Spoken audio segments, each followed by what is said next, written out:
Hello, everyone. This is Wes, and welcome to another episode of Talking the Red, in which we casually discuss some Red Mage strategies for individual boss fights for Final Fantasy XIV Shadowbringers. So today we just had a new raid drop that is going to be Eden, and we're basically going to go down the line and discuss these bosses, take a look at some of the strategies going on.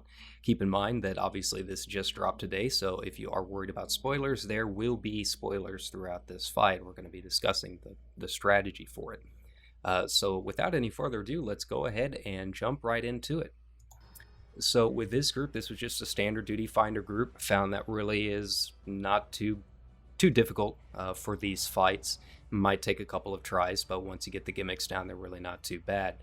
Savages are going to open within 2 weeks, and just based off of the gimmicks and whatnot for these first 4 fights, I have a feeling they are going to be pretty crazy. I'm looking forward to it. As you saw, we did not have a precast timer, so we just kind of jump right into it. Now, normally for something like this, what I would do is go ahead and use my modification and a bold and get that first melee combo in as soon as possible. I decided not to risk it for this one just because, as you can see, there is a lot of movement back and forth. It can be a little difficult to try fitting that in before those first AoE gravity wells end up dropping. For the most part, this fight is not too difficult. I found that as a red mage it can be, but the actual mechanics really aren't too bad.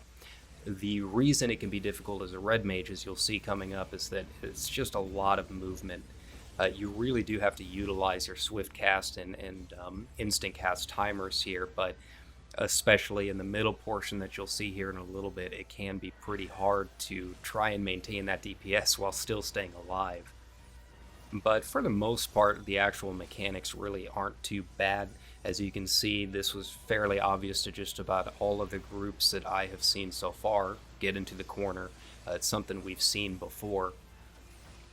But yeah, this is Eden Prime, and as you do the story of Eden, a lot of people were kind of surprised that this was the very, very first boss. So it kind of leaves a little bit of guesswork coming up for what's going to happen for the later bosses coming up. And here we go ahead and get into another melee combo here. So this portion mostly stays in the center. He is going to start doing his big midsection here. Now this is the trickiest part I've found for playing a red mage, just because it's constant movement and everything targets the players from what I've seen. So as you can see, you're just constantly dodging things, just trying to keep track of what came first and so on, so you can just stay alive.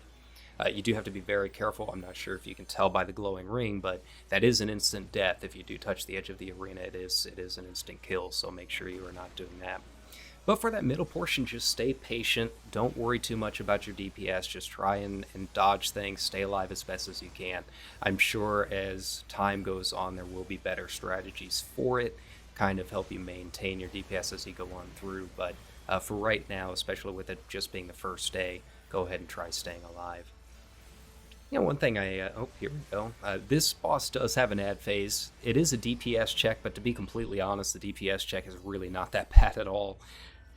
If you have more than one DPS down, it can be a little tricky, but I was pulling around 10k at this point, I think, and these guys just absolutely melt when you have a team that knows what they're doing here. You don't have to worry about keeping them split or anything like that. I'm sure that will be a mechanic in the Savage raid, but for right now, it's really not too bad.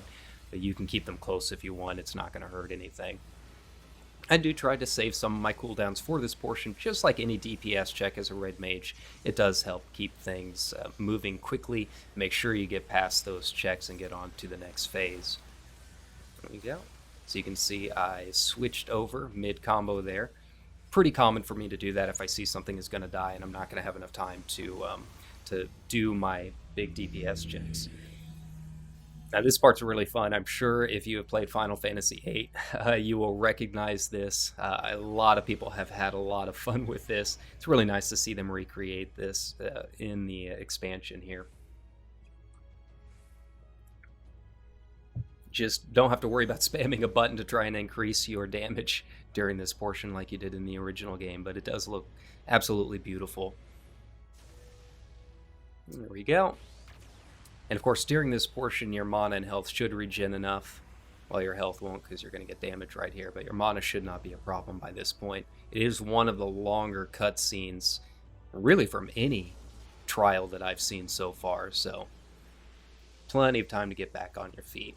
And once he comes back down, he's almost instantly targetable. There's really not a whole lot of lag time there, so you can get right back to it. And then from this point, he really just kind of repeats a lot of those earlier mechanics. Nothing really terribly difficult aside from the movement. As you can see, your tanks do have a giant tank buster there. Make sure and stay behind him. And they do get targeted with lasers at some point. He will shoot a laser at both of them, so they kind of run to opposite corners there.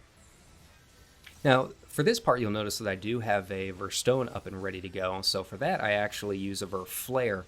The big thing with playing a red mage is obviously balancing your mana. If you do have a proc up and ready to go in the middle of your melee combo, I just go ahead and do the opposite for my final finisher there, just to make sure that once you are done with your finisher and you start using your procs, it maintains that balance. It sounds like a really simple thing, but again, these guides are really made for new red mages, people who maybe don't know the hows and whys of why you do something in the middle of a fight. And that's just one of those very small, sounds very simplistic and easy things, but a lot of people don't pay too much attention to it and end up going imbalanced on their mana doing that.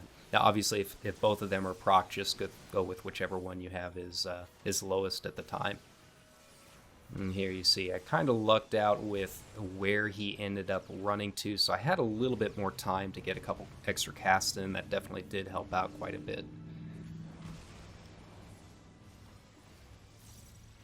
And as you see, I'm going to be using Ver Flare, so rebalances my mana since I've already got those procs ready to go.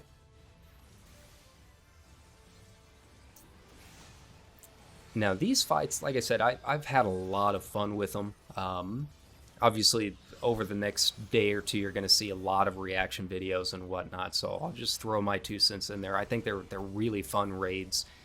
I'm very curious to see how Savage is going to work on some of these, because as you'll see in a couple of my later videos, things get absolutely crazy bonkers on some of the just the normal modes. But they are a lot of fun. The music, of course, just a classic Final Fantasy track. I think Socken did a fantastic job with the soundtrack this time. Seems like the orchestrion rolls do drop fairly regularly. I've seen it maybe half of the runs, so it's got a fairly decent drop rate if you are interested in getting that. Here we go. Now, for whatever reason, they decided to go ahead and hold the limit break here. There are a few different portions, like this area right here when he's casting Pure Light would be a pretty decent spot to go ahead and use a limit break 3. As you can see, the cast timer is so long on it that you can easily fit it in as long as you have a melee that gets there soon enough. And of course, he's going to do his cross section here with a couple AoEs targeting individuals. Get back into a corner as best as you can. It's really just kind of a combination of a bunch of mechanics that we saw in the last series of raids for Stormblood.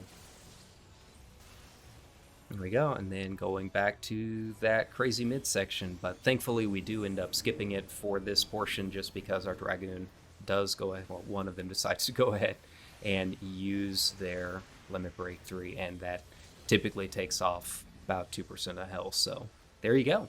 That's the fight. I hope you enjoyed this kind of quick look at Eden Prime. Like I said, not too difficult of a fight, but the next ones do get a little bit crazier. So thanks a ton for watching, and see you on the next one.